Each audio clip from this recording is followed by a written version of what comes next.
Salut à vous, bien-aimés dans le Seigneur. Nous vous bénissons de la part de Dieu notre Père, par Jésus-Christ, le seul Seigneur, le seul Sauveur, celui qui est, qui était, qui revient bientôt. Tunawasalimu ndugu wapendwa katika jina la Yesu Kristo, ambaye ni Mungu aliyekuwako atakayekuja, kuhani mkubwa katika jina la Yesu. La grâce nous soit encore accordée de la part de Dieu notre Père et de la part de notre Seigneur Jésus-Christ de Nazareth. Tumepewa tena neema asubuhi leo kwa niaba ya Mungu Baba na kwa jina la Yesu Kristo. Bienvenue encore votre émission à la lumière de la parole. Tunawakaribisha tena kwa kipindi kwa mwangaza wa neno. La lumière qui éclaire dans les ténèbres. Nuru ambayo inaangaza katika giza. Pour nous rendre purs. Ili tutakase sisi. Et Jésus-Christ est la parole de Dieu. Yesu Kristo ni neno la Mungu. Et au travers de cette parole sort une lumière. Na kupitia kwa hiyo nuru kunatokea mwangaza. Pour nous faire marcher dans les sentiers du Seigneur. Ili utembeze katika nyayo za Bwana. Pour illuminer notre intelligence. Ili uweze kutengeneza akili zetu. Afin que nous ne marchions plus comme des petits enfants. Ili tusitembee tena kama watoto wachanga. Ballottés et flottant à tout vent de doctrine. Wakwenda na akili zote za dunia hii. Mais ayant le discernement des voies du Seigneur. Lakini tukiwa na akili ya kujua njia ya Bwana. Alléluia. Hallelujah. Que le Seigneur vous bénisse abondamment. Basi Mungu awabariki sana. À la lumière de la parole. Kwa mwangaza wa neno la Mungu. Nous voulons parler ce matin, bien-aimés. Tunatafuta kuongea asubuhi leo mpendwa. Du service du Seigneur. Juu ya kazi ya mwada. Et principalement du sacerdoce. Na zaidi sana juu ya ukuhani. Ou bien si vous voulez de la sacrificature. Ama juu ya utumishi. Donc le service qu'on rend à Dieu.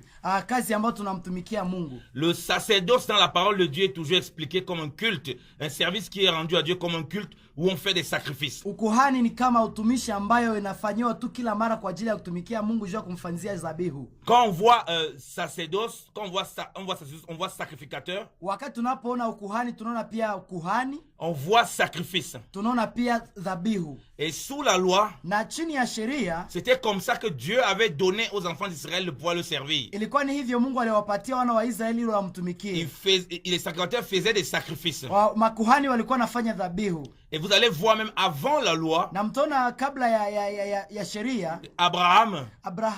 Pour rendre un culte à Dieu. Ili afanyie Mungu ibada. Il apportait toujours un sacrifice pour le sacrifier sur un autel. Alikuwa analeta dhabihu juu ya madhabahu. Ainsi aussi il montrait le sacerdoce, le service qu'il faut faire à Dieu. Na alikuwa anaonesha sasa utumishi ambaye inabidi kumfanyia Mungu. Il donnait ce sacrifice en invoquant le nom de l'Éternel. Alikuwa anapana hiyo dhabihu kwa kuita jina la Bwana. Mais il est important pour nous. Lakini sasa ni maana kwetu de connaître précisément dans quel sacerdoce dans lequel nous sommes. Inabidi sana kujua kama tuko katika utumishi gani ambao ukuhani gani. Pour ne pas être dans la confusion. Ili tusiwe katika kuchanganikiwa. Nous avons parlé de la croix. Tuliongea juu ya msalaba. Nous avons vu que la croix nous devons mourir à nous-mêmes. Tuliongea juu ya msalaba kama ni kukufa kwa sisi binafsi. Donc nous sommes sacrifiés. Kwa hivi tuko tumejitolea. Donc nous sommes un sacrifice d'un sacerdoce. Kwa hivi sisi ni sadaka katika utumishi. Vous comprenez que contrairement à Abraham, tofauti na Ibrahimu, ce n'est plus un bouc qu'on va sacrifier sur un autel. Haiko tena kondoo yenye italetwa juu ya madhabahu. C'est nous qui sommes sacrifiés. Lakini ni sisi tunayotolewa. Mais avant que nous nous sacrifions,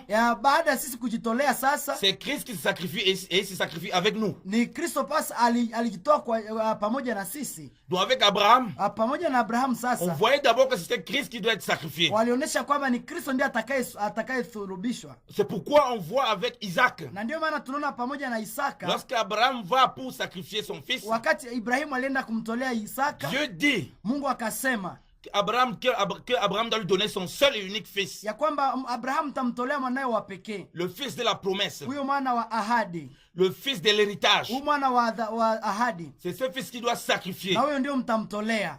Qui préfigure Jésus-Christ de Nazareth. Alikuwa anamaanisha Yesu Kristo wa Nazareth. Et c'était comme ça qu'Abraham adorait Dieu. Na ndio hivyo Abraham alimwabudu Mungu. Dieu lui montrait comment Christ devait être sacrifié. Mungu alimuonesha gizi ni Kristo atakavyotolewa. Et là aussi au travers de Christ, nous aussi nous sommes sacrifiés. Na ni kupitia Kristo pia na sisi tumetolewa pia. C'est pourquoi nous avons insisté sur la croix. Na ndio maana tukakaza juu ya msalaba. Qui pour nous en tant qu'enfants de Dieu. Ili ambayo kwa sisi kama watoto wa Mungu. Est ce qui régit le sacerdoce royal. Ni hayo ambayo inahakikisha hiyo utumishi wa kifalme. Nous avons déjà dit le sacerdoce sur lequel nous sommes. Na ndio maana tumejua sadaka ama utumishi ambao tuko ndani. Le sacerdoce royal. Ukuhani wa kifalme. Alléluia. Alléluia. Rappelons-nous comme j'ai dit. Mkumbuke vile tulivyosema. Isaac était l'héritier. Isaka alikuwa mrithi. Donc il était celui qui devait tout avoir. Alikuwa mtu ambaye angepata kupata yote. Mais c'est lui qui était qui allait au sacrifice. Ni yeye sasa walipeleka kwa dhabihu. Dieu montrait que c'est lui qu'on doit sacrifier. Mungu alionyesha kwamba ni yeye atakayetolewa. Comme Christ qui est l'héritier, le fils de Dieu. Jinsi Kristo pia ni mrithi na mwana wa Mungu. Le roi des rois. Mfalme wa wafalme. Qui va être sacrifié. Na ni yeye tu ndiye atakayetolewa. Et nous sacrifier avec lui. Na sisi tunatolewa pamoja na yeye. Il est le roi. Yeye ni mfalme. Nous sommes des rois. Na sisi ni wafalme. Et nous sommes tous sacrifiés. Na sisi sote tumetolewa. Alléluia. Alléluia. C'est pourquoi nous avons parlé de la croix. Na ndio maana tuliongea juu ya msalaba. Il est important de comprendre ces choses. Na ni maana sana kuongea haya mambo. Afin de marcher en nouveauté de vie. Ili tutembee katika maisha mapya. Afin de comprendre les voies de l'Éternel. Ili tuweze kuelewa njia za Bwana. On commence à voir cette figure du sacrifice. Tunaanza kuelewa sasa hiyo njia ya dhabihu. On commence à voir cette figure du sacrifice. Unaanza elewa hiyo njia ya dhabihu. Déjà dans le jardin d'Éden. Ndani ya njia ndani ya bustani ya Edeni. Quand Dieu, lorsque l'homme a péché, wakati mwanadamu alifanya dhambi, Dieu va recouvrir à Adam et Ève des peaux de bêtes. Mungu alifunika Adamu na Eva ngozi ya kondoo. Il montrait par là. Alikuwa anaonesha pale. Il fallait un sacrifice. Jinsi inabidi sadaka. Pour revêtir Adam et Ève des peaux de bêtes. Ili kuweka juu ya Adamu na Eva ngozi ya Dans ce sacrifice là. Kwa juu ya hiyo sadaka. Vous comprenez que ce qui couvre Adam et Ève. Mtaelewa kwamba yale Afrika Adamu na Eva. C'est la justice de Dieu. Ilikuwa ni haki ya Mungu. C'est Dieu lui-même qui les a revêtus. Mungu yeye mwenyewe aliwavika. Mais c'était encore flou. Na ilikuwa basi haieleweki. Et c'est ça qu'on vous dit, ça ressemble au sacerdoce. Na pale tunaambia kama anafanana na ukuhani. Et là vous avez c'est Dieu lui-même qui a donné les habits de peau de bête à Adam et Ève. Na mtaelewa kwamba ni Mungu mwenyewe alifunika Adamu na Eva hiyo ngozi ya kondoo. Voilà pourquoi c'est Abraham qui est le père. Na ndio maana Abrahamu yeye ndiye baba. Qui sacrifie son fils. Ambaye anatoa mwanae wa pekee. Voilà pourquoi c'est Dieu qui donne son fils. Na ndio maana Mungu aliye baba anatoa mwana wake pia. Jésus-Christ à la croix. Yesu Kristo pale msalabani. Alléluia. Amen, amen. Il se sert simplement des hommes dans leur méchanceté. Anatumia tu wanadamu katika ile ujinga wao. Principalement les Juifs qui étaient jaloux de Jésus-Christ. Zaidi sana wale Wayahudi waliokuwa na wivu juu yake. Pour accomplir sa volonté. Ili wapate kutimiza mapenzi ya Mungu. Voilà pourquoi sous la loi. Na ndio maana chini ya sheria. On montait dans les sacrificateurs. Walikuwa wanaonyesha gisi kuhani mkubwa. Qui devait sacrifier. Atatolea. C'est ça qu'on appelle donc, na hiyo ndio wanaita dhabihu sous la loi, chini ya sheria, le sacerdoce lévitique. Hiyo ndio walikuwa wanaita ukuhani wa Kilawi. Le service et le culte de Dieu, hiyo ilikuwa ni kazi yenyewe Mungu alikuwa anatoa, qui est soutenu uniquement par les Lévites, na alikuwa anafanywa tu na Walawi, et pas des principes des Lévites, na alikuwa anafanywa na sheria za Walawi, qui avaient des principes bien définis, na alikuwa na sheria zenyewe ziko na utaratibu wote. Celui qui pouvait être au service, na ule ambaye alikuwa angefanya ile kazi, ça devait être un descendant de Lévi. Alikuwa anatoka katika uzao wa Lawi. Lévi était le troisième enfant de Jacob. Lawi alikuwa mtoto wa tatu wa Yakobo. Alléluia. Amen, amen. Lévi était le troisième fils de Jacob. Lawi alikuwa mtoto wa tatu wa Yakobo. Et il avait trois fils. Alikuwa na watoto watatu. Kehat. Kulikuwa Kehati. Merari. Kulikuwa Merari. Et j'ai encore oublié l'autre. Et Gershon. Na kulikuwa Gershoni. Donc, avec ces trois enfants, pamoja na wale watoto watatu, il fallait qu'ils ilikuwa inabidi lazima soient consacrés pour le service de Dieu. Wapate kutolewa juu ya kazi ya Bwana. Tous ceux qui étaient lévites, wote waliokuwa Walawi, étaient destinés au service de Dieu. Walikuwa wanawekwa juu ya kazi ya Bwana. Et parmi ces descendants lévites, na katikati ya wale watu Walawi, seuls ceux qui pouvaient être au sacerdoce, ceux qui pouvaient être sacrificateurs, wale tu ambao wangekuwa wa kuhani, étaient les enfants d'Aaron. Walikuwa watoto wa Aruni. Avec Aaron en tant que souverain sacrificateur. Aruni aliyekuwa kuhani mkubwa. Ça c'est très important à comprendre. Hiyo ni ya maana sana kuelewa. Je me répète.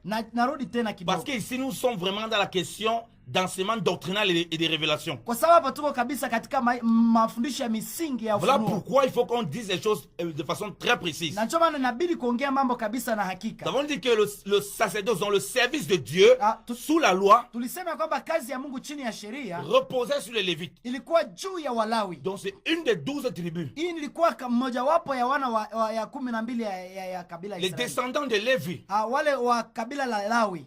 Et parmi ces descendants de Lévi, katika wale wa kabila la Lawi, il y avait ceux qui pouvaient être sacrificateurs, donc faire des sacrifices, de couper, les tuer, les boucs, les taureaux, tout ça. Kulikuwa miongoni mwao watakao kuwa makuhani kuchinja kondoo na ng'ombe. Ils devaient être descendants d'Aaron. Walikuwa tu wa kizazi cha Aruni. Aaron était le souverain sacrificateur. Aruni alikuwa kuhani mkubwa. Ça veut dire quoi? Inasema nini sasa? Tous les Lévites qui aidaient Aaron et ses enfants qui étaient sacrificateurs Walawi wote waliokuwa pamoja na Aruni katika n'étaient pas forcément sacrificateur. hawakuwa kabisa wale wa kuhani. Pour qu'il soit sacrificateur, il faut qu'il soit descendant d'Aaron. Ili wakuwe makuhani lazima watoke katika kizazi cha Haruni. Et où ils faisaient le sacrifice Na pale wangefanya mazabihu était un lieu bien précis. na ilikuwa nafasi yenyewe ilikuwa nafasi Ils ne pouvaient moja. pas faire sacrifice n'importe où. Hawangeweza kufanya sadaka mahali Il popote. y avait la tente d'assignation. Kulikuwa hema la kusanyiko. Il y avait des règles bien précises. Kulikuwa sheria ambazo zilikuwa Il nawekwa. devait faire exactement selon ce que Dieu avait montré à Moïse. Wangeweza kufanya kabisa vile Mungu alivyoambia Musa. Donc vous voyez que sous sacerdoce royale, Na njoo mtaona katika ukuhani wa kifalme le peuple n'était pas concerné par sacerdoce royale. Taifa- Pas sacerdoce lévitique autant pour taifa moi. haliwezi kusanyika, haliwezi kubaliwa kama wale ambao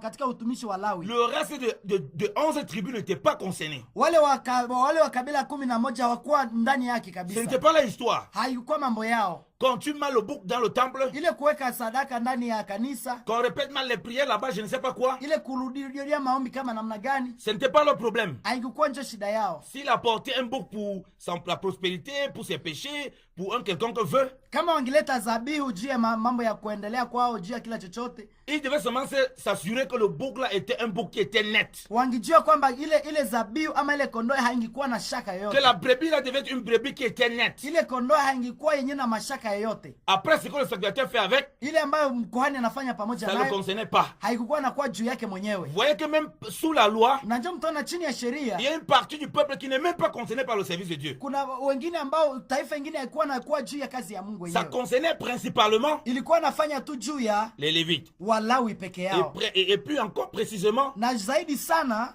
les sacrificateurs, wakuhani Aaron et ses fils. Haruni na wanawe. C'est-à-dire qu'ils descendent d'Aaron. Na ndio maana wanatoka katika Haruni. C'est sur ça que repose le sacerdoce lévitique. Na pale ndio kunatoka kabisa hiyo ukuhani wa Vous Kilawi. comprenez donc que c'est une histoire de famille sous la loi. Na ndio mtaelewa kwamba ilikuwa sheria ya familia chini ya sheria. Donc si tu n'es pas lévite, Kama hauko Mlawi, tu ne peux même pas être les gens qui aident les fils d'Aaron à la tente d'assignation. haungikuwa mtu mwenyewe unaweza saidia watoto wa Lawi katika meza ya C'est impossible. Ingeweza kuwezekana. Donc c'est vraiment quelque chose d'héritage familial. Hii ilikuwa mambo ya urithi ya kifamilia. Et si tu n'es pas descendant d'Aaron, Na kama ungekuwa mtoto wa Haruni, on ne peut jamais te oindre comme sacrificateur. hawezi kutolewa kuwa upako mafuta kama kuhani. Ce n'est pas ton histoire. Ile haiko mambo yako Parce que kabisa. c'est un héritage familial. Kwa sababu ilikuwa mambo ya kifamilia. Alléluia. Amen, amen. Alléluia. Amen, amen. Donc si vous voulez reproduire ce genre de choses, Kwa hivyo kama mnataka kuzaa mambo haya, alors c'est très compliqué. ni mambo ambayo Il yanachanganyikiwa. faut que vous soyez vraiment descendant d'Aaron Inabidi kabisa utoke katika kizazi cha Haruni. pour vous prétendre être sacrificateur. Juu kuwa kuhani. Donc si vous dites que vous êtes sacrificateur, Kama leo unasema uko kuhani, faites attention de savoir de quelle sacrificature vous parlez. fanya angalisho ujue kama uko katika ukuhani gani. Parce que pour Aaron là, Kwa sababu katika Haruni pour ce qui repose sur la loi, wale ambao chilikuwa chini ya sheria, les sacrificateurs descendent que d'Aaron. mambo ya ukuhani ilikuwa natoka tu kwa Haruni. Aucune personne qui ne descend d'Aaron ne peut être sacrificateur. Hakuna mtu awaye yote angekuwa Haruni pasipo kwa Autrement, c'est un usurpateur. Mbali na hiyo angekuwa ni uongo. Il y a un roi dans la parole de Dieu Kuna mfalme mmoja ndani ya qui a Biblia commis beaucoup d'abominations, aliyefanya mabaya qui kabisa. a établi des rois dans la maison Alifanya wafalme ndani ya nyumba, qui n'étaient pas descendants d'Aaron. lakini waliokuwa si katika Et kizazi cha c'était une Haruni, grande abomination. na ilikuwa ni uchafu kabisa na Voilà pourquoi nous disons na ndio maana tunasema il faut connaître le sacerdoce sur lequel vous êtes. inabidi ujue kuhani gani uko ndani Sous la yake. loi, c'était ça. Chini ya sheria ilikuwa vile. Il y a beaucoup de choses qu'on peut comprendre déjà de façon prophétique. Kuna mambo ambayo mengi tunaweza kuelewa katika unabii. Lévi était meurtrier. Lawi alikuwa muuaji. Dieu nous montre quand il prend les Lévites, Mungu akaonyesha kwamba anachukua Walawi. déjà une figure de la grâce.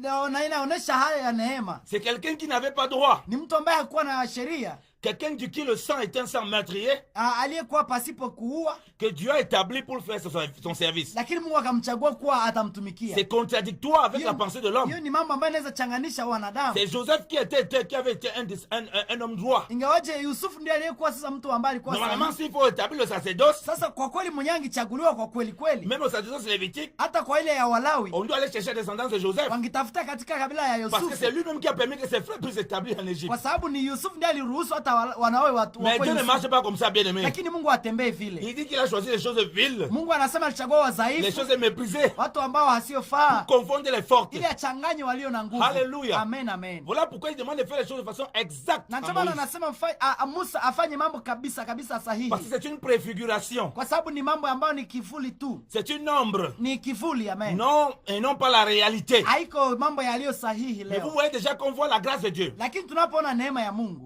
Si c'était nous les humains, ingekuwa sisi wanadamu, nous devons commencer par regarder avec nos propres regards humains. Tukiangalia kwanza kibinadamu sisi. Regardez celui qui a été le plus juste. Tuangalie mwenye angekuwa mwenye haki. Et puis l'établir pour qu'il fasse ce service. Na tumfanye kuwa mwenye atafanya hiyo kazi. Mais quand Dieu donne les ordonnances à Moïse, lakini wakati Mungu anapatia sheria Musa, ce n'est pas comme ça. Haikukuwa hivyo.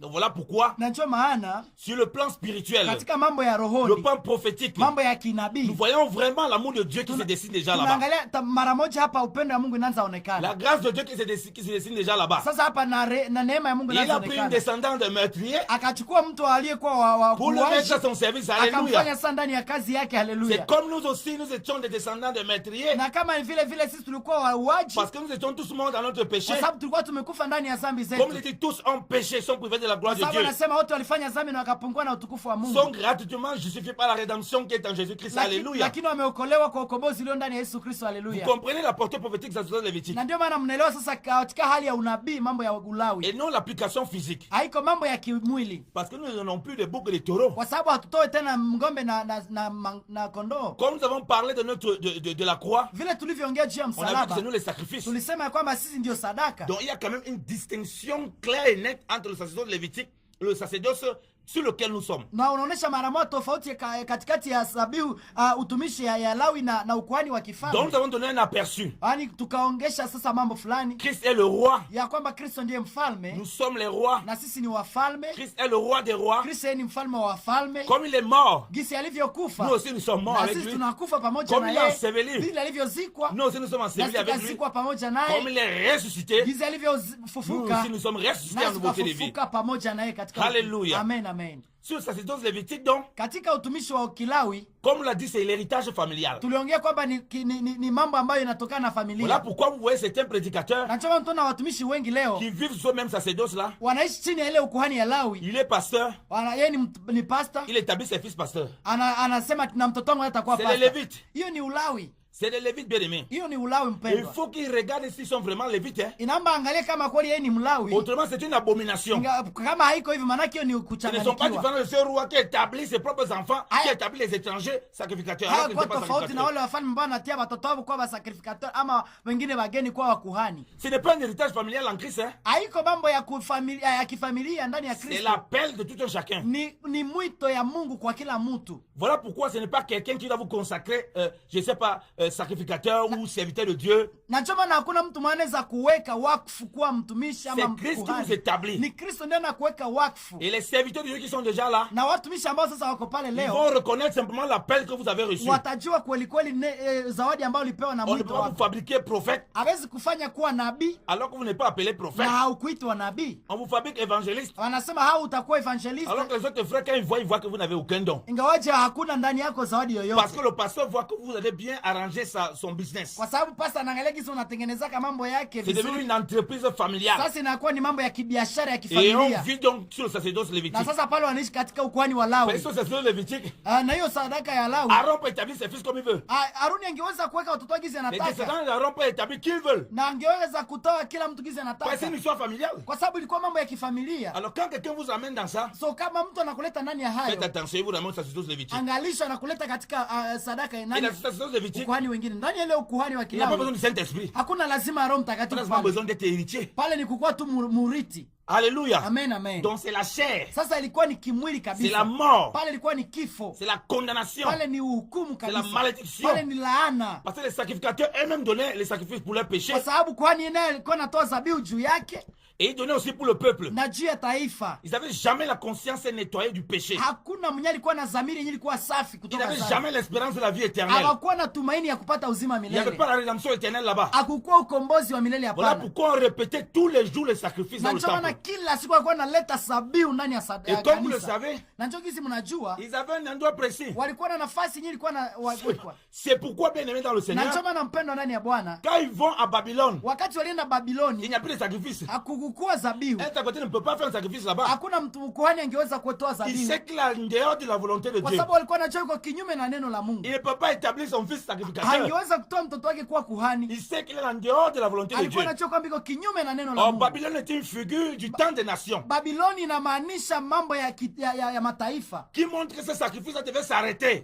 Ya kumaanisha kwamba hiyo zabihu lazima ziishe. Qu'on ne peut pas servir Dieu continuellement en donnant les sacrifices de boucs et de taureaux. Ya kwamba wewe tumikia Mungu kwa kutoa zabihu na zabihu ya makondoo hapana. Parce que la véritable brebis, Kwa alléluia, sababu kondoo ya kweli devait venir se donner une fois pour toutes. ingekuja kujitolea mara moja tu À kabisa, savoir Jésus-Christ de Nazareth. ambaye ni Yesu Kristo wa Nazareti. Pour qu'on quitte de ce sacerdoce lévitique, Ili utoe katika ile ukuhani wa Lawi, nous y venons bien aimés dans le Seigneur. tunakuja hapo sasa Au sacerdoce royal, katika ukuhani wa kifalme, où c'est nous-mêmes qui donnons nos propres vies, ambao ni sisi tunatoa maisha yetu sasa, où nous exposons nos propres vies tunatoa maisha yetu kweli sisi pour nos frères, ili kwa ajili ya ndugu zetu. où on ne répète plus le sacrifice de Christ. Haturudilie tena sadaka ya Son Kristo. sacrifice est parfait. Kazi yake ilikwisha kabisa. Il lave notre intelligence, Anaosha hata akili il zetu, lave notre conscience anaosha hata dhamiri zetu des œuvres mortes, kutoka matendo ya kifo, du péché, kutoka zambi, de la condamnation, kutoka hukumu, pour nous ramener à la vie ili éternelle. atulete katika uzima wa milele. Et maintenant, nous devenons des sacrificateurs. Na ndio maana tunakuwa wafalme wa kuhani sasa, Pour ne servir pas comme les autres, bila kujua kutumikia wengine, selon la chair, si katika mwili par héritage familial, ama katika hali ya kifamilia, mais selon l'esprit, lakini katika roho, à nouveauté de vie. katika Alléluia. maisha mapya. Parce Haleluya! que nous avons reçu un autre esprit, Kwa sababu tumepokea roho mwingine l'esprit de Dieu, ambaye ni roho wa Mungu, qui nous fait appeler Dieu notre Père. ambaye inatufanya kuita On Mungu dit baba Abba, yetu, Père. na tunasema yeye ni Abba Baba. Les enfants d'Aaron en ce moment-là, Sasa wakati wengine watoto wa qui Haruni, étaient sacrificateurs, wale ambao walikuwa makuhani, ont la figure prophétique donc walikuwa na sura ya kinabii des enfants de Christ. ya Alléluia. watoto wa Kristo. Haleluya! Alléluia. Amen, amen. Et non les enfants d'un père physique. Hakukuwa watoto wa haiko watoto wa baba wa kimwili, Oui, il réfléchit dans l'œuvre de Dieu. ambao watachunguza juu ya kazi ya Il dit, Mungu. viens, je fais vraiment une grande œuvre de Dieu. Wanasema mimi nafanya kazi ya Mungu Je ne peux pas kubwa, laisser les étrangers prendre ça. siwezi acha watu wengine kuchukua hiyo Il nafasi. part chercher ses enfants. Na anachukua nje watoto Il yake, établit trésorier. anamchukua kwa mchunga Là, ils vont hazina, gérer l'argent en famille. ule anachunga hazina ya familia, Il prend sa femme. anachukua mke wake, Il établit maman pasteur. anamchukua kwa mama mchungaji, Responsable de la prière. anamchukua kwa jukumu wa maombi, Il prend ses cousins. anachukua wale wajukuu Il zake, établit chef de la communication. anachukua chef wa communication, Responsable du protocole. mjukumu wa protocol, Il prend ses enfants. anachukua watoto Il wake, établit prophète dans la maison. anaweka kwa wanabii katika nyumba yake. Alors que quand les autres s'asseyent, Ingawaje wengine wanakaa, quand ils voient dans les enfants, wakati wanaona ndani ya watoto wao ils ne voient rien qui ressemble à l'appel de Dieu. hakuna hata mwito wowote wa Mungu, Mais ils ne peuvent pas parler. lakini hawezi sema C'est le pasteur qui est établi. kwa sababu ni pastor ndio anaweka Le pale. peuple de Dieu, Taifa la Mungu, dans notre sacerdoce, katika ukuhani on ne wetu peut rien établir qu'on ne confirme qu'il est de Dieu. hatuwezi chukua mtu yoyote kama Mungu Nous, on hajamchukua. rejette tout ce qui n'est pas de Dieu. Sisi tunaweka mbali kila kisichokuwa cha Parce que nous Mungu, sommes devenus kwa sacrificateurs. sababu sisi wote ni makuhani. Donc nous avons le discernement pour voir qui est appelé Dieu, qui ne l'est pas. Kwa hivyo tuna uchunguzi ya kujua nani aliitwa na Mungu na si Si aliyeitwa na quelqu'un Mungu. n'est pas prophète, Kama mtu siye nabii, on voit qu'il n'a pas reçu un don de prophète. hatuwezi sema alipokea huduma ya unabii. Si quelqu'un n'est pas un pasteur Kama mtu siye mchungaji qui sait paître les brebis, na anajua kuweka qui sait réconcilier les brebis, ambaye anajua kuweka makondoo Qui est dans pamoja l'humilité. na unyenyekevu, mais qui divise plutôt l'œuvre de Dieu, lakini anayetenganisha kazi ya en Mungu tant que sacrificateur, kama makuhani en Christ, ndani ya on Kristo, reconnaît que ça, ce n'est pas un serviteur de Dieu. tunajua kwamba huyu si mtumishi wa Il ne Mungu, sert pas selon le Seigneur. hatumii kama Et on n'a pas peur. na hatuna woga. C'est pourquoi nous vous parlons Na ndio maana tunasema du sacerdoce royal. haya ukuhani wa Afin kifalme, que vous connaissez ili mpate kujua kwamba votre position en Christ, hiyo nafasi yenu katika Kristo, votre héritage en Christ. hiyo urithi wenu katika Kristo. Parmi les sacrificateurs, Miongoni mwa watu wa il n'y a kuhani pas un sacrificateur qui est plus grand que l'autre. hakuna kuhani mkubwa kuliko mwingine. Seul le souverain sacrificateur dessus de tous. Mmoja tu ndiye mkubwa, ni mkuhani mkubwa. Ça veut dire quoi? Ndio maana inasema nini? Un serviteur de Dieu, Mtumishi wa il Mungu n'est pas au-dessus de la parole. naye lazima kuwa chini, haiko S'il juu a ya une neno. conduite qui n'est pas correcte, Kama maisha yake si vizuri, il doit s'humilier. inabidi anashuka. Les hommes doivent pouvoir lui montrer, homme de Dieu, serviteur de Dieu, ça ne va pas. Na Bakristo wanaweza ambia hii haendeleki mtumishi wa Mungu, Parce qu'il le reconnaît aussi comme kwa sababu sacrificateur. naye anajua kwamba ni mkuhani. Il est humble de se rabaisser. Anashuka katika kunyenyekea. Alors les nouveaux sacrificateurs qu'on a aujourd'hui, Sasa vile tulivyo ils makuhani, mettent le peuple sur le joug. wanaweka sasa mbatu yako mbatu ndani ya domine sur le mizigo, peuple. anawatawala. Il dit non, vous n'êtes pas appelé. Anasema nyinyi hamkuitwa, Ils vous ont ramené au sacerdoce lévitique. na anawarudisha ndani ya kuhani wa Kilawi. Voilà Sasa même pourquoi ils disent qu'ils sont les lévites. na ndio maana wanasemaka leo hao ni Walawi. Mais c'est de faux lévites. Hiyo ni Ulawi mbaya kweli, Parce que si on regarde leur arbre généalogique, kwa sababu tukiangalia hali ya kizazi ils ne sont pas les descendants des lévites de façon biologique. abatoki katika hali ya uzazi ya Lawi hata kidogo. Alléluia. Amen, amen. Lisons d'abord lisons Exode 28. Tusome kwanza Kutoka 28 Pour appuyer le fait que ili tuweze kuhakikisha jambo Dieu avait établi Aaron ses fils. ya kwamba Mungu aliweka Parce que nous devons Aroni na appuyer watoto tout avec la wake, parole de Dieu. kwa sababu lazima tuhakikishe yote kwa C'est neno. pourquoi c'est l'émission à la lumière de la Na parole. ndio maana tunasema ni kipindi kwa mwangaza wa neno la Mungu. Exode 28, Tunasoma Kutoka à partir du 28 verset 1. kuanzia mstari wa kwanza. Et Dieu dit ceci: Mungu anasema hivyo: Et toi fais approcher de toi Aaron ton frère et ses fils avec lui d'entre les enfants d'Israël pour m'exercer la sacrificature, savoir Aaron et Nadab, Abu, Éléazar et Itamar, fils d'Aaron. Et tu feras à Aaron ton frère de saints vêtements pour gloire et ornement. Alléluia. Amen. Nawe ukaribishe kwako Haruni ndugu yako na wana wake pamoja naye toka kati ya wana wa Israeli, anitumikie kwa kazi ya kuhani, hata Haruni, Nadabu na Abihu, Eleazari na Itamari wana wa Haruni, na utawafanyia mavazi matakatifu kwa Haruni ndugu yako kwa utukufu wa kazi nzuri. Alléluia. Amen, amen. Vous voyez qu'ils avaient des habits bien précis Unaona hapa walikuwa na mavazi yenyewe ilikuwa yao kabisa pour ce sacerdoce. juu ya hiyo kazi. C'est Dieu lui-même qui a dit à Moïse. Ni Mungu ndio anaambia Musa tu. Moïse n'a rien fait au hasard. Musa hakufanya kitu ambacho alichanganikiwa. Nous vous donnons encore une portée prophétique dans cela. Tunapenda tuwalete katika unabii mambo hii. Moïse qui lui-même avait établi ces gens-là. Musa ambaye yeye peke aliweka wakfu wa Lui-même watu. ne pouvait pas entrer là-bas dedans pour se mêler dans ce sacerdoce. Yeye mwenyewe angeweza kuingia katika ile ukuhani. Alléluia. Amen, amen. Vous comprenez que celui qui est appelé de façon prophétique au service de Christ, Na njoo mtaelewa kwamba ule ambaye aliitwa kwa ajili ya quand kazi il ya est établi Kristo, de Christ, wakati anawekwa na Kristo, personne ne peut venir lui dire comment il va fonctionner l'œuvre de Dieu. hakuna mtu ambaye anaweza kumuongoza gisi inabidi Personne ne peut lui aongoze imposer kazi. comment il va faire l'œuvre de Dieu. Hakuna mtu anaweza muongoza afanye kazi hivi na hivi. Alléluia. Amen, amen. Un pasteur, un serviteur de Dieu, Na njoo maana wapasta watumishi wa pour Mungu reconnaître ton appel, anaweza jua kazi pour yako. reconnaître que tu as des dons, Anaweza jua kama kuna et un prophète zawadi. pour reconnaître tout cela. Nabii anaweza jua ile Mais il yote. ne va pas commencer à venir te commander dans ce que tu fais. Lakini hawezi kuja kukuongoza kazi yenyewe unafanya. Comme c'est Dieu qui m'a montré, Gisi Mungu alinjoo alors je alinionyesha. vais te dire comment tu dois faire l'œuvre de Sasa Dieu mimi là-bas dedans. nitakuonesha gisi unaomba Et unafanya. puis, il y a un esprit de contrôle, Sasa kuna kwanza roho ya un esprit de domination. roho ya kutawala. Moïse ne pouvait pas entrer dans ce tabernacle. Musa hangeweza kuingia katika ile Il n'avait pas ukuhani. le droit. Yeye hakukuwa na ile sheria. Seul Aaron et ses fils étaient établis sacrificateurs. Aruni tu na wanaye ndio walikuwa Seul wamewekwa Aaron, le pale. souverain sacrificateur, Aruni peke yake alikuwa pouvait kuhani. entrer dans le lieu très saint, Yeye peke yake ndiye angekaa katika pale patakatifu sana. dans le temple. Katika ile hekalu. Alléluia. Amen, amen. Alléluia. Amen, amen. Nous vous montrons la portée spirituelle. Tunawaonesha ile hali ya Et kiunabii. nous vous montrons la chose aussi physique. Na tunaonesha hata katika mwili vile ilivyo. Comme nous vous l'avons dit, Gizi tulivyowaambia. nous sommes dans la chose spirituelle. Tuko katika mambo ya rohoni. Parce que les gens n'ont donc plus les boucs et les taureaux. Kwa sababu sisi hatupane dhabihu yoyote kabisa. Un bouc a été donné pour toute la vie. Kwa hivyo mbuzi ilikuwa napewana, kondoo ilipeana maisha yote. Un taureau a été donné pour toute la vie. Ng'ombe ilipeana maisha yote. Une brebis a été donnée pour toute la vie. Kondoo ilipeana tu maisha yote. C'est Jésus-Christ de Nazareth. Ni Yesu Kristo wa Et Nazareti. au travers de lui, Na ni kupitia yeye nous sommes ce sacrifice aussi. sisi ni pia tena ni sadaka yake pia. Alléluia. Amen, amen. Et comme nous le répétons, nous allons dire les choses claires. Na vile tumeongea mambo wazi. Parce que c'est un enseignement aussi avec une portée prophétique, une portée de révélation. Kwa sababu ni mafundisho ambayo tunaleta katika hali ya unabii. Les autres, le reste du peuple, Hiyo wale waliobaki hiyo mataifa n'étaient pas concernés. abakukuwa miongoni. À part ceux qui étaient ou un comme roi et prophètes. Lakini mbali na wale waliowekwa kuwa manabii Il y avait 3 types d'onction donc alors. kulikuwa watu ambao waliopakwa mara 3 tatu. types de consécration. Kulikuwa kupakwa mara tatu.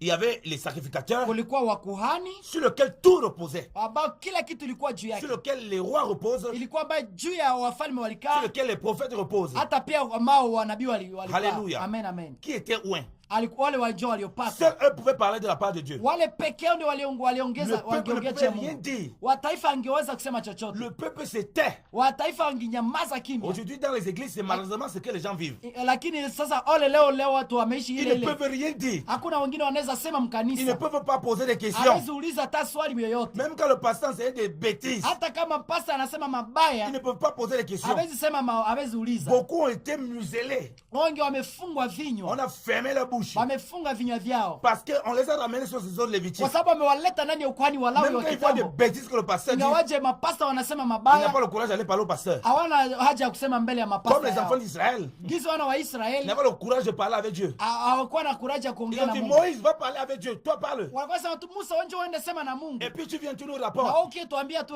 ulisema Le nini? pasteur, c'est ce qu'on fait de lui. Na vile ndio mapasta leo Les wamekuwa. responsables de l'assemblée, c'est ce qu'on fait d'eux. Leo ndio vile mapasta Ceux wamekuwa. qui parlent avec Dieu. Hao peke yao ndio wanajua wanasema Ils na viennent nous Mungu. reporter. Wanatuletea sasa Nous-mêmes, sisi. nous ne connaissons pas Dieu. Sisi hatujue Mungu. Bien aimé, il faut se repentir de ces voies-là. Pendo wa pasta mtubu kwa hiyo Il njia. faut sortir de cela. Mutoke katika ile Et par ukuhani. la parole de Dieu, Na kwa njia neno la nous voulons Mungu nous ramener à votre véritable sacerdoce. tunapenda tuwalete katika ukuhani mzuri Qui ambao n'est plus mliweka. faire déjà des régimes. Ambayo haiko tena ya kufamilia. Le pasteur doit pouvoir laisser, on pose des questions. Pasta lazima wachilie watu wa Kristo pia S'il wanaweza est ongea. vraiment oint, Kama kweli ulipakwa. pourquoi il a pas des questions? Kwa nini basi Parce wasiulize? que lui-même, c'est qui dit des bêtises. Kwa sababu unajua kile naona ongea mabaya tu. Parfois, les prédications qu'il prêche, Tunakuta mahubiri mengi nyuna il a ubiri. pompé ça partout sur Internet. Anaitoa kule kwa internet.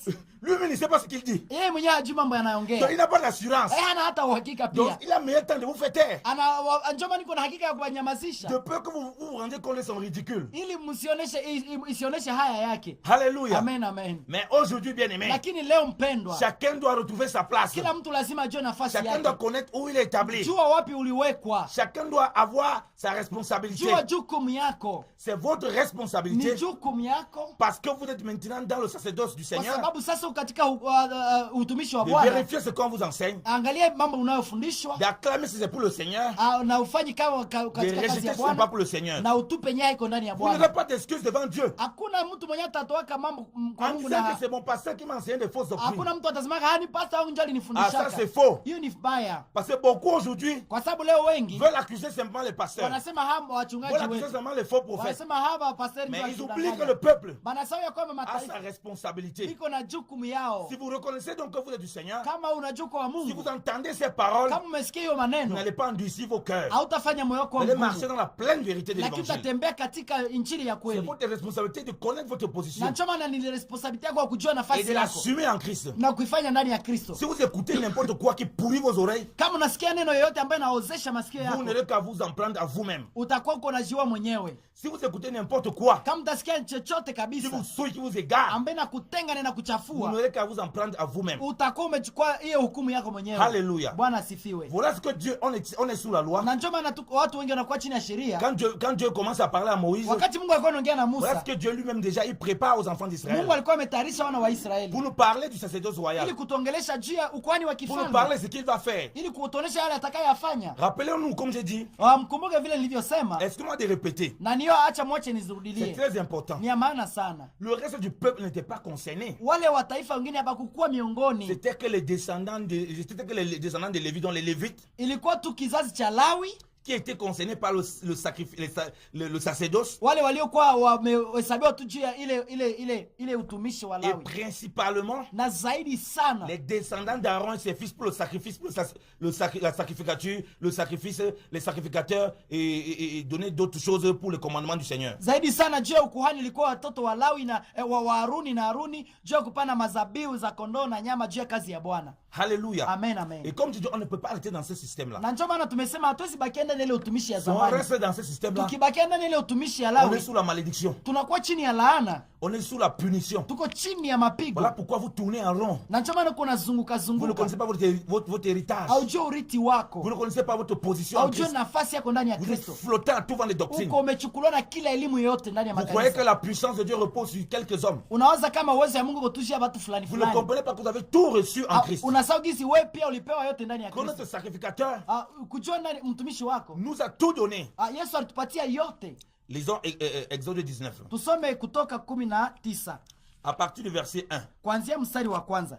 Dieu dit ceci. Mungu anasema hivyo. Au premier jour du troisième jour, après que les enfants d'Israël furent sortis du pays d'Égypte, en ce même jour-là, ils vinrent au désert du Sinaï. Étant donc partis des Riphidim, ils vinrent au désert du Sinaï et campèrent au désert. Et Israël campa vis-à-vis de la montagne. Et Moïse monta vers Dieu, car l'Éternel l'avait appelé de la montagne pour lui dire, tu parleras ainsi à la maison de Jacob et tu annonceras ceci aux enfants d'Israël. Okay, kwa mwezi wa 3 nyuma ya kutoka kwa wana wa Israeli katika nchi ya Misri, siku yenyewe wakafika kwa jangwa la Sinai. Na wakati walipoondoka kwa Refidimu na kufika kwa jangwa la Sinai, wakapiga kambi jangwani. Israeli wakapiga kambi mbele ya mlima. Musa akapanda kwa Mungu, kwa Bwana Mungu akamwita toka mlima akisema. Et verset 4 dit, vous avez vu ce que j'ai fait aux Égyptiens, comment je vous ai porté comme sur des ailes d'aigle et vous ai amené à moi.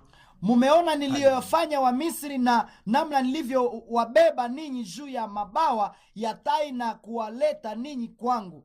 Alléluia. Amen, amen. Dieu dit qu'il a sorti les enfants d'Israël Mungu anasema alitoa wana wa de Israeli l'Égypte. katika Misri. Pas pour le ramener forcément à la terre promise, Haiko juu sana kuwaleta katika nchi mais ya pour les ahadi. ramener à lui. Lakini juu walete njoo kwake. Alléluia. Amen, amen. Bien-aimé, c'est très prophétique. Mpendwa, hiyo ni unabii. Il les appelait, il a dit qu'il va mettre la terre promise. Alisema ni kweli nawapeleka katika Mais il nchi les ya fait ahadi. comprendre que c'est à lui qu'il les ramène. Lakini kiroho aliwaelesha kwamba ni kwa yeye njoo Vous comprenez anawaleta. pourquoi le sacrifice de Christ Na njoo maana mtoleo kama dhabihu ya Kristo. vient nous réconcilier au Père. Mungu Alléluia. anatupatanisha na Il Baba. nous sort de l'Égypte Anantosha katika pour Misri nous ramener dans la terre ili promise, kutuleta katika nchi ya ahadi. c'est-à-dire le royaume des cieux, Ndio maana inamaanisha kwamba ufalme wa mbinguni où nous exerçons notre sacerdoce, ni pale njoo tunatumikisha ukuhani qui wetu, n'a rien à voir avec le sacerdoce terrestre, ambaye haina ukuhani wa kimwili, qui est lié au bouc et taureau et à la recherche des choses de ce monde, ambaye inamaanisha ambayo inaweza kuwa ya kutoa madhabihu na mais sadaka, qui est lié aux vertus du Seigneur, lakini ambayo inafanya juu ya wema wa Mungu. la paix, la justice, la joie, Kuna amani, furaha na haki, l'humilité, la crainte de Dieu, kuna kushuka na woga wa Bwana, l'amour du kuna Seigneur, upendo wa Bwana, l'amour de ses brebis, upendo wa kondoo zake,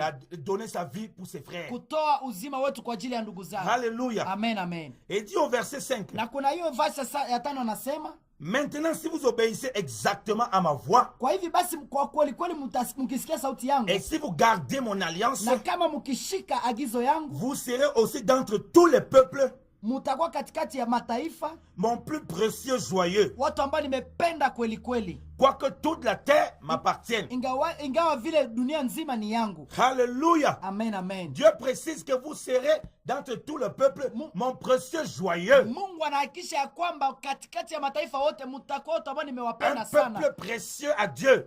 taifa ambayo Mungu ameyapenda sana, Malgré que toute la terre lui appartienne. ingawaje dunia yote ni Il dit yake. si vous obéissez. Anasema kama mkitii, Donc s'il n'y a pas l'obéissance de ce manake peuple, kama hakuna utiifu, ils ne sont pas ce peuple manake précieux. hawatakuwa taifa Voilà pourquoi c'est une wanaopendwa. abomination que certaines personnes aujourd'hui, Na ndio maana ni udanganyifu kwa watu wengi. ils vont dire qu'il faut aller se baptiser aujourd'hui en Israël. Wanasema hasi tena batiziwa njoo Ils disent, oh Israeli. Israël, le peuple de Dieu, il ne faut pas parler mal contre Israël. Wanasema msiongee juu ya taifa Israeli wala ni taifa ya Mungu. Dieu dit que si vous obéissez à ma voix, Mungu anasema wakitii njoo vous sauti, serez mon peuple acquis parmi les peuples. mtakuwa katikati ya mataifa. S'il n'y a pas l'obéissance, Kama hakuna on utiifu, n'est pas le peuple joyeux de Dieu. hakutakuwa kupendewa na On n'est Mungu, pas le peuple précieux de Dieu. hakutakuwa taifa iliyopendwa na On est un Mungu. peuple qui va vers la mort, Itakuwa ni taifa ambayo inaelekea qui kifo, marche vers la mort, kinatembea juu ya kifo vers la condamnation. na juu ya hukumu. C'est pourquoi Jésus-Christ dit, Na ndio maana Yesu akasema, la lumière est venue parmi les hommes, nuru ilikuja kwa watu, les hommes l'ont rejetée lakini watu walitupa hiyo nuru parce qu'ils ont aimé la condamnation. kwa sababu walipenda njoo Ils ont aimé hukumu, les mauvaises mauvaises œuvres. walipenda njia zao mbaya. Donc si quelqu'un refuse Na Jésus-Christ, ndio maana kama mtu anakataa il ne peut Kristo, pas prétendre être le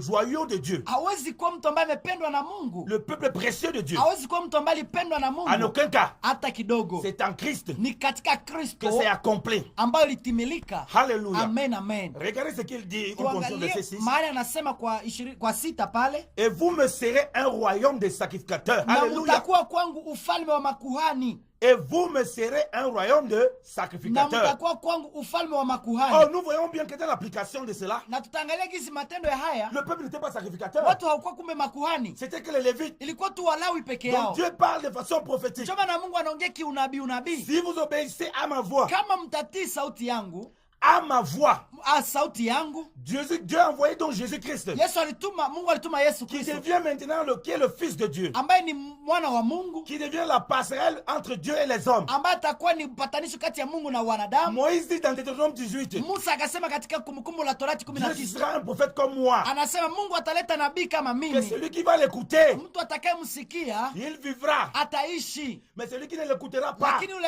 atakayekataa il kumsikia mourra. atakufa. Il prendra et il parlait exactement comme Moïse. Alikuwa anasema vile vile kama Musa, Mais sauf que lui, il va nous conduire à la vie éternelle. lakini Yesu anatuleta ndani ya uzima wa milele. Alléluia. Amen, amen. On voit que cette parole-là Unaangalia hiyo neno a hapa, une portée prophétique profonde en iko na Jésus-Christ. mambo ya kilindini ya unabii ndani ya Kristo. Hébreu 1 nous dit ceci. Ndio maana Waebrania moja Dieu, nasema, autrefois ayant parlé par les prophètes, nous Mungu aliposema zamani katika a manabii, parlé en ces derniers temps kwa siku za mwisho par anatuongelesha son propre Fils. katika mwanaye wa pekee. Alléluia. Amen, amen. Lisons Hébreu 1. Tunasoma Waebrania moja. Alléluia. Amen, amen. Oh, bien-aimé dans le Oh, Seigneur, mpendwa katika Bwana, nous sommes dans la lumière de la tuko parole. katika mwangaza wa Le neno la sacerdoce Mungu, royal. ukuhani wa Vous kifalme, comprenez les voies de Dieu. ili muweze kuelewa Il njia ne ya va pas vous Bwana, laisser orphelin. ili msibaki tena mayatima. Alléluia. Am- Hébreu 1 à partir du verset 1. Aha, tunasoma Waebrania moja. Dieu ayant anciennement parlé à nos pères par les prophètes et à plusieurs fois et en plusieurs manières, Mungu alisema zamani na baba zetu katika nabii kwa sehemu nyingine, kwa njia nyingine, nous a en ces derniers temps parlé par son Fils qu'il a établi héritier de toutes choses et par lequel il a fait les siècles. katika siku hizi za mwisho amesema nasi katika mwana aliyemuweka kuwa murithi wa vitu vyote kwa yeye aliyefanya ulimwengu. Alléluia. Amen, amen. Par les derniers temps, Kwa siku za mwisho il a parlé uniquement de son Fils. anasema tu katika Il mwana a parlé wake, par son Fils. anasema katika njia ya mwana Il a wake établi héritier de tout. alimweka kuwa murithi wa vyote. Donc l'héritage n'est plus sur les Lévites. Manake sasa urithi si katika tena Ça Walawi, a changé de propriétaire. ilibadilishwa. Haleluya, C'est revenu maintenant sur Christ. imerudia sasa ndani ya Kristo, Et par qui tout le monde a été créé. na sasa hapa vyote na dunia nzima Vous li. comprenez pourquoi? Na ndio maana mtaelewa On vous a kwamba dit que le sacerdoce royal, wanaambia kwamba ukuhani wa vous kifalme êtes cohéritier avec Christ. sisi ni Alléluia. warithi pamoja na Ce Kristo. n'est plus comme le sacerdoce lévitique Haiko tena katika ukuhani wa où Lawi c'était le père et les fils. ambaye alikuwa tu katika mambo ya D'héritage kifamilia, en héritage. alikuwa mambo ya familia. C'est pourquoi Dieu dit dans Exode 19, Na ndio maana Mungu anasema katika Kutoka Si vous 19 obéissez à ma voix. anasema kama mtatii Alléluia. sauti yangu, vous me haleluya, serez un peuple, un royaume de sacrificateurs. mtakuwa makuhani wa kifalme, Parce que haleluya, l'héritage repose sur Christ. kwa sababu urithi unakaa katika Quand nous Kristo, avons écouté sa kwa voix, sababu tukisikia sauti yake, quand nous avons cru en wakati Christ, tulipoamini Kristo, nous avons cohéritier. sisi tumekuwa Alléluia. warithi Nous pamoja, ne sommes plus des étrangers. hatuko tena wageni, Nous haleluya. avons le droit de citer. Tuna heriti ya Nous avons le droit kusimama, de parler. tuko na sharti ya Nous avons le kusema, droit de tuko prophétiser. na ile nafasi ya kuongea, L'Esprit du Seigneur repose sur kwa nous. sababu roho ya Bwana anakaa juu Ça ne yetu. repose plus simplement sur les Lévites, Haikai tu juu ya Walawi, sur les sacrificateurs, juu ya makuhani, sur les rois, ama juu ya sur les wafalme, prophètes. juu ya manabii. Ça repose sur Christ Inakaa juu ya et Kristo se répand sur son corps. na inashuka juu ya mwili wake est wote, l'Église. ambao ni kanisa lote. Hallelujah. Amen, amen.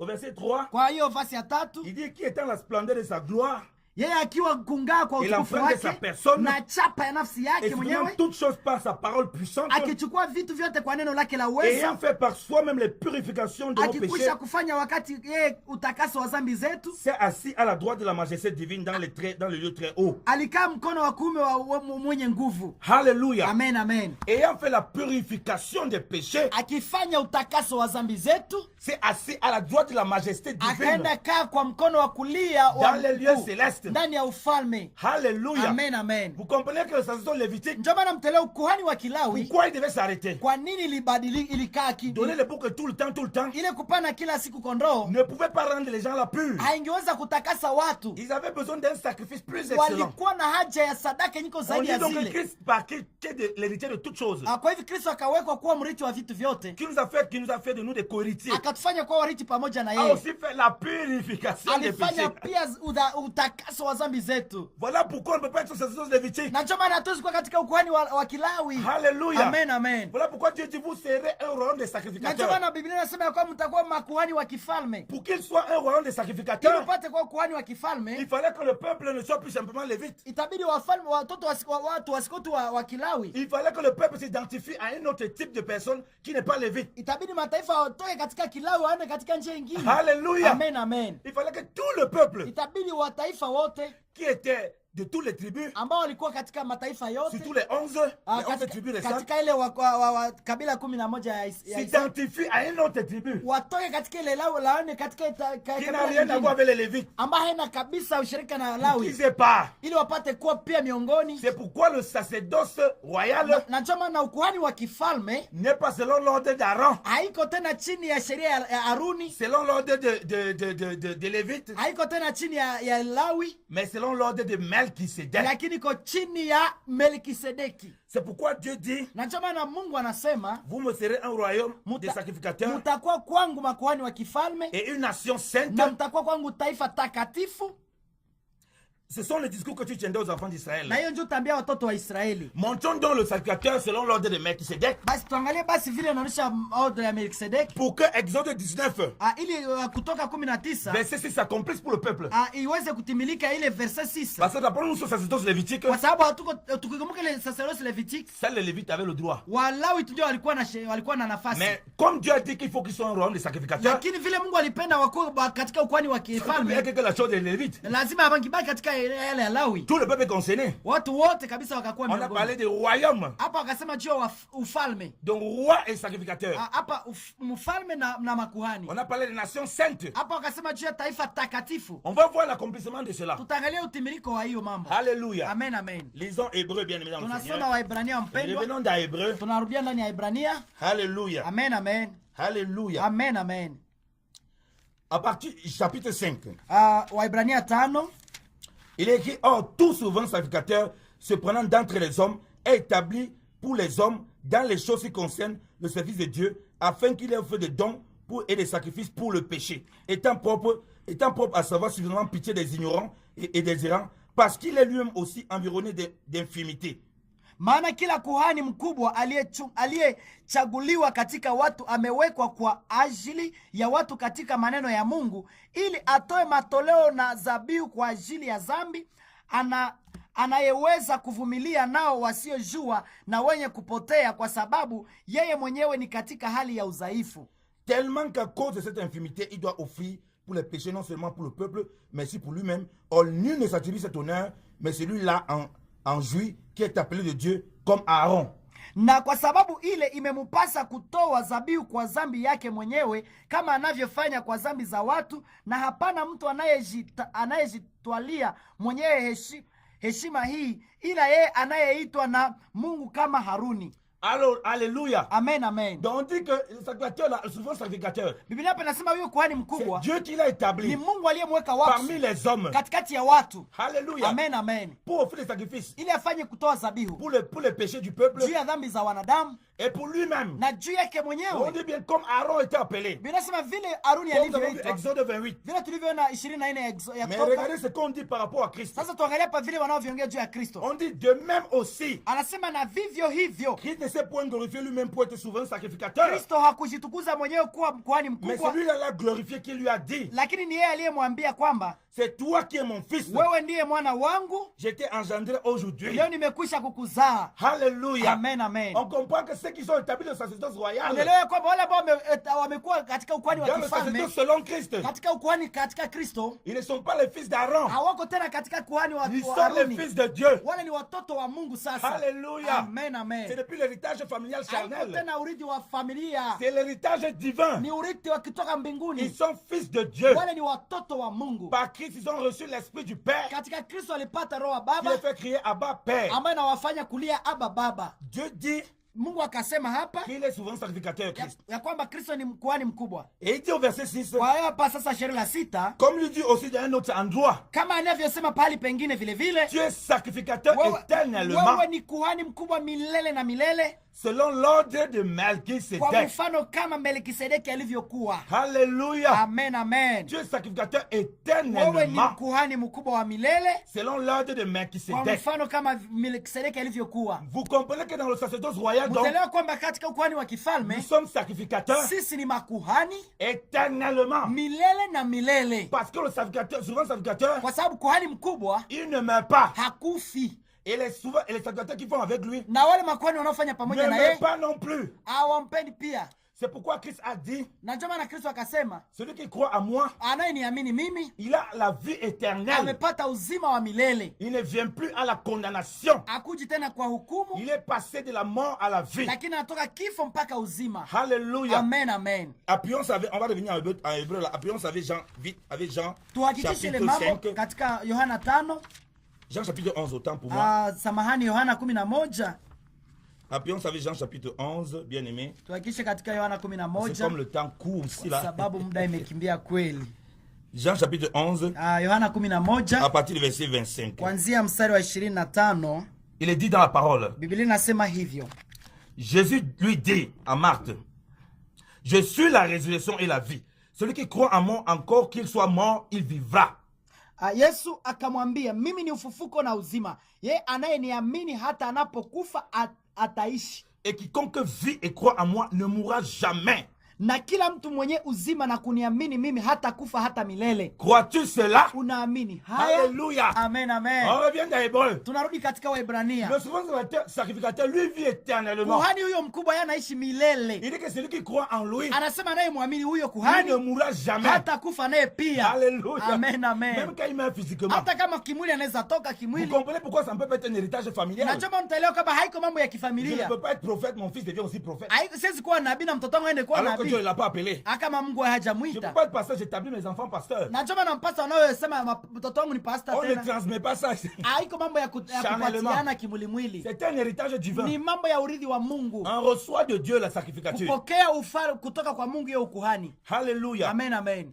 Et notre Seigneur donc, Na sasa Bwana wetu huyo il est d'une tribu bien précise. anatoka katika kizazi fulani. Il n'est pas de n'importe quelle tribu. Atoke katika kizazi On ne chochote. parle pas de la tribu de Lévite ici. Hawaseme katika kizazi cha Lawi On hapa. parle de la tribu de Judas. Wanasema je kizazi cha Parce Yuda. que le temps passe tellement. Kwa sababu muda pia imekimbia On hivi. aimerait laisser les questions. Tungependa kuacha hata Mais on va maswali. compléter ce qu'on est en train de dire là. Lakini mwache tuhakikishe Et on mambo espère à tunasema. l'autre prochaine émission Na tunajua kizi kesho hata pour développer encore en profondeur ce tuweze qu'on a kwenda commencé. katika kilindi ya mambo ambayo tumeanza. Revenons dans Hébreux 5. Tukirudi katika Waebrania 5, On dit, wanasema à partir du hivyo verset 7, kuanzia mstari wa 7, qui durant les jours de sa chair, yeye katika siku zake za mwili wake ayant offert avec des grands cris et des larmes, aliyetoa maombi na malalamiko des prières et des supplications pamoja na machozi na maombi à celui qui pouvait le sauver, ayant Quoique- été exaucé de ce qu'il craignait. kwake aliyemkomboa katika kufa, Quoiqu'il fût le Fils de Dieu, naye hata kama alikuwa mwana wa Mungu il a pourtant appris par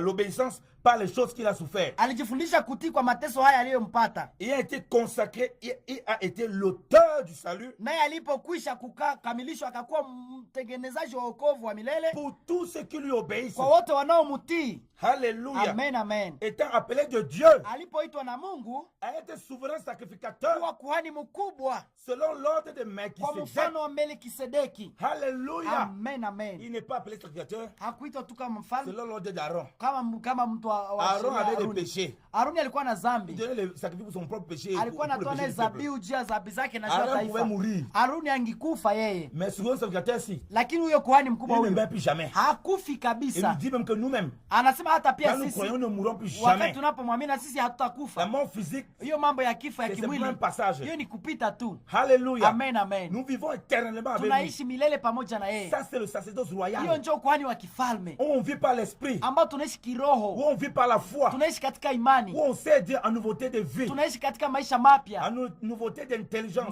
akili mpya. Où on a la conscience purifiée. Pale tuna elimu ambayo Où on a imetakaswa. le pouvoir de marcher sur la puissance des scorpions, des serpents, donc Pale- des démons et des diables. Pale tuna mamlaka ya kutembea juu ya uwezo ya kishetani ya scorpion na Hallelujah. shetani. Amen, amen. Ça ne repose donc plus sur une seule personne Haiko tena juu ya mtu fulani qu'on appelle le pasteur, ambao wanamuita pasta qu'on appelle leo, le prophète, ambao leo wanamuita ou apostle, bien les conducteurs dans l'assemblée. ambaye anaongoza kanisa. Ça repose sur toute l'église. Inakaa katika wote ndani ya kanisa. Les conducteurs ont leur part. Wale ambao wanakaa wanatongoza wana Le nafasi peuple de yao, Dieu a sa part. na wanaotongoza wana Chacun nafasi a sa yao. place. Kila mtu na nafasi Et yake, personne n'envie l'autre. hakuna mwenye tatamani mwingine. On dit que Jésus-Christ est le lion de la tribu de Judas. Tunasema Yesu Alléluia. Kristo ni kabila, ni simba wa kabila la Yuda. Notre Seigneur est descendant de Judas. Huyu Bwana wetu anatoka katika kabila la Yuda. On voit que la tribu à laquelle s'accomplit Na- le sacerdoce royal, Na chama mtona kabila ambayo inakamilisha hiyo dhabihu ya kifalme c'est la tribu de Judas. ni hiyo kabila la Yuda. C'est là où Exode 19, 6 peut s'accomplir. Na ndio pale Alléluia. kutoka inakamilishwa. Où tout le peuple Mbali ambao kabila lote devient un royaume de sacrificateurs de Dieu. wanakuwa ukuhani wa kifalme wa Mungu. Alléluia. Amen, amen. Nous allons laisser maintenant aux questions. Basi tunaacha hiyo dakika Nous fulani kwa allons maswali. compléter cela la prochaine fois. Tutarudilia mambo haya Nous kesho, aurons l'émission ambao tutakuwa na hiyo pour apporter kipindi l'éclairage. ili Alléluia. tuweze kuleta mwangaza zaidi. Alléluia. Bwana wabariki sana, tunawakaribisha sana. Sijui tunabaki na dakika 5 peke yake, lakini kama unaweza kuwa na swali mpendwa, tunakupatia numero yenyewe unaweza ita kwa hiyo dakika, ni ku 09 76 37 39 14 09 76 37 39 14 09 76 37 39 14. Basi karibu sana. Kama unaweza kuwa na swali ama unaweza kuwa na message yenye unaweza tuma, karibu sana kwa ajili ya kuleta mwangaza à la lumière de la parole de Dieu, utapata majibu. Basi umekaribishwa sana kuita ku 09 76 37 39 14. Tunabakia tuna 5 minutes, même après ces 5 minutes unaweza ita parce que nous serons toujours en ligne. Kwa hivyo itakuwa ya maana sana kuita hata saa yoyote kabisa, kwa sababu tutakuwa tayari kupokea ujumbe wako ama apele yako. Basi tumewakaribisha sana kwa hiyo dakika. Alléluia. Amen, amen. Vous comprenez pourquoi on appelle Jésus-Christ le fils de David? Na njoo mtaelewa kwamba Yesu kwa maana wanamuita mwana wa David est Daudi. la tribu de Judas. Daudi alitoka katika kabila la Yuda. Il n'est pas de la tribu de Lévi. Daudi hakutoka katika Lawi. Lui, le sacerdoce se repose sur la tribu de Judas. Kwa sababu hiyo mambo ya ukuhani nakaa C'est katika là mambo où ya tout Lawi. le peuple maintenant peut avoir accès. Pale njoo wataifa wote wanaweza kuwa watakatifu C'est là ndani où ya tout le Yuda. peuple est concerné. Pale njoo ndani ya Yuda wote wataifa wote wanakubaliwa. C'est le lion de la tribu de Judas. Kama na yeye ni simba wa kabila la Yuda. Ô peuple de Dieu, O taifa la Mungu Butembo. il faut connaître notre sacerdoce Inabidi kujua nani utumishi wetu qui passe par Jésus-Christ, ambaye anapita katika Yesu Kristo, le souverain sacrificateur, ambaye ni kuhani mkubwa, qui a tout ambaye anaye et yote qui nous a fait cohéritier avec lui. na alitufanya kuwa marithi pamoja na yeye. Nous pouvons encore lire cela dans Galates. Tunaweza soma pale ndani ya Wagalatia, Galates chapitre 4. Wagalatia sura 4. Alléluia. Amen, amen. Nous sommes à la lumière de la parole. Tuko katika mwangaza wa neno la Mungu. Lisons Galates 4. Wagalatia sura 4. Il dit à partir du verset 4, Anasema kuanzia mstari wa 4 pale, mais quand l'accomplissement du temps est venu, lakini wakati ulipomalizwa, Dieu a envoyé son fils, Mungu alituma mwanaye wa né d'une pekee femme et soumis à la loi, aliyezaliwa na mwanamke chini afin ya qu'il sheria, rachète ceux qui étaient sous la loi ili aokoe walio chini ya sheria, et que nous reçussions l'adoption des enfants. ili tupate wokovu ya Et wanawake. parce que vous êtes enfants, Lakini kwa sababu ninyi ni Dieu a wana, envoyé l'esprit de son fils Mungu alituma roho ya mwana dans vos wake cœurs katika mioyo zetu, criant Abba Père. anayelia Aba Baba. Maintenant tu n'es plus serviteur, Basi wewe si mtumwa tena, mais fils. lakini mwana. Et aussi tu es fils, Na kama wewe ni mwana, tu es aussi héritier de Dieu basi wewe ni mrithi wa Mungu par Jésus-Christ de kwa Nazareth. Yesu Kristo wa Tu es Nazareti. aussi héritier de Dieu Wewe ni mrithi wa Mungu par pia Jésus-Christ de ndani Nazareth. ya Kristo Yesu pia. Alléluia. Amen, amen. Vous comprenez pourquoi on est maintenant co-héritier de Na Christ ndio maana mtaelewa kama sisi ni warithi pamoja na Kristo, et que nous avons tout en Christ, na kwamba tuna yote ndani ya Kristo, qui est le chef de toute domination, ambaye ni mfalme wa yote de toute kabisa, principauté. ya juu ya mafalme na Vous voyez mamlaka. que même vous avez le pouvoir de marcher sur la Na puissance ndio des utaelewa démons. kwamba uko na uwezo ya kutembea juu ya uwezo ya Mais shetani. quand vous ne comprenez pas ça, Kama utaelewa hayo,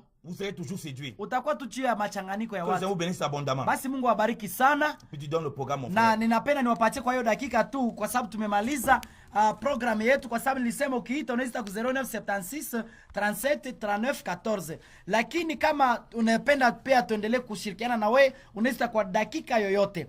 Lakini pia tuko hapa pamoja na mtumishi wa Mungu ambaye anatoka Europe, Swiss. Tutakuwa pamoja naye kwa hiyo wiki mzima kuanzia tena kesho lendi, lakini programu haitakuwa asubuhi, itakuwa kila 11h mpaka 12h, 1h du temps. Tutakuwa pamoja na yeye juu ya kutuangazia juu ya hiyo neno ya le sacerdoce, ama ukuhani wa Lawi na ukuhani wa kifalme, kwa sababu leo watu wengi wametembea kama wako ndani ya Nouveau Testament ama ndani ya Agano Jipya, lakini kuangalia zaidi wako chini ya laana, kwa sababu wanatembea chini ya sheria. Na ndio maana kuanzia 11h mpaka 12h, kuanzia lundi mpaka vendredi, tutakuwa pamoja na yeye, kwa sababu ni Mungu amempatia neema na amekumbuka Butembo. Na pia tutakuwa pamoja na yeye kwa pale Mutiri kwa evangelisation ya plein air, kwa tutakuwa pamoja na yeye kuanzia 10h mpaka 15h. Kwa hivi tutaifanya hiyo 10h, tutakuwa mu Grand Marché hapa muvile, hapa muvile kabisa. Tutakuwa pamoja na yeye tukihubiri habari njema ya Kristo na siku yake ya kurudi. Na hapa ma 14h ama 13h30 tutakuwa pale mu marché ya Mutiri pale Mukuna. Basi tunawakaribisha sana kwa hiyo. Na kwa hiyo saa tuna pia pamoja na mtumishi wa Mungu ku Homoneri Protestant ya pale kwa Avenue Bamate. Munaweza tukaribia pale pia kuanzia 8h juste mpaka kuanzia 12h juste mpaka 12h.